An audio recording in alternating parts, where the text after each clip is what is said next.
Hi guys, thanks for joining me once again on our journey through the book of James. Today we're talking about how life is fleeting and that we're not to lean on our own self-confidence. I'm going to begin by reading chapter 4, verses 13 through 17. This will be out of the NLT, or the New Living Translation, but feel free to grab any translation you have near you and follow along. James says, "Look here, you who say, 'Today or tomorrow we're going to a certain town and we'll stay there a year. We will do business there and make a profit.' How do you know what your life will be like tomorrow? Your life is like the mountain fog. It's here a little while, then it's gone. What you ought to say," and I think this is really interesting, is, "If the Lord wants us to, we will live and do this or that. Otherwise, you are boasting about your own pretentious plans, and all such boasting is evil. Remember, it is sin to know what you ought to do, and then not do it." Here's James hitting us again with some hard truths. So picture this. It's cold. There's a wind winding through some leafless branches of a tree nearby, while you stand on your front porch, alone.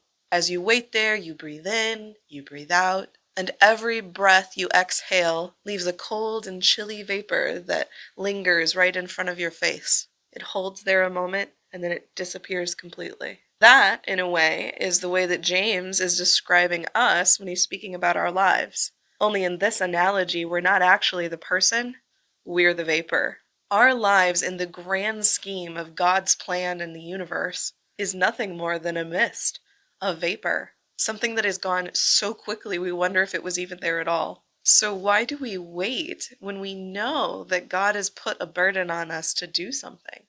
James 4:17 says, "If anyone then knows the good they ought to do and doesn't do it, it is sin for them." By waiting, we are sinning. That seems really absolute, but it's true. God has too much planned out for each one of us for us to wait on the moment that we feel is the most convenient in order to undertake his plans. He's good. We can trust him.